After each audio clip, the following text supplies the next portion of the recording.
Kim, thank you. In responding to complaints about Madison city streets still covered in slippery snowpack, the mayor is calling last week one of the top 5 worst storms. We wanted to examine that a little bit and give some context. 27 Storm Track meteorologist Blaze Keller has you covered.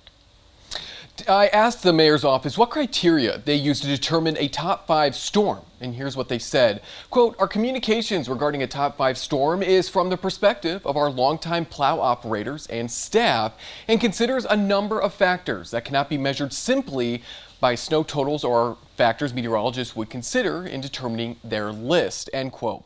The 27 Storm Track team agrees, given the heavy snowfall and frigid temperatures last week could be considered historic.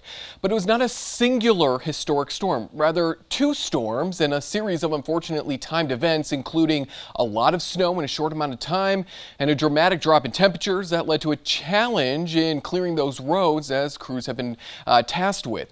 We touched base with them earlier this week to get a feel for what it was like. Out there doing the best they can. The job our staff did on these really 3 events in the last week was commendable. I'm extremely grateful for the work they did.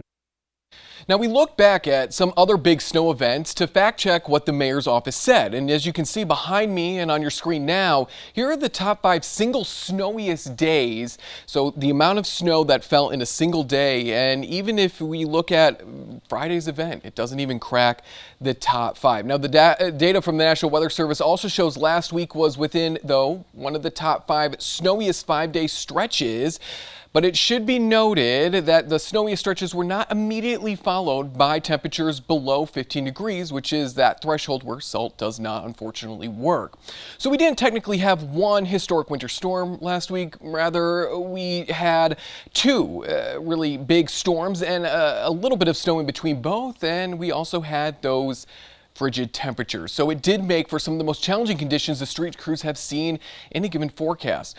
Now, by Monday, as Cameron will talk about later on, the plow should be able to effectively put some salt down. So as you continue to see them on the roads, not only through the rest of this evening, but into the weekend as well, please give them extra space as they are continuing to work hard against the current conditions.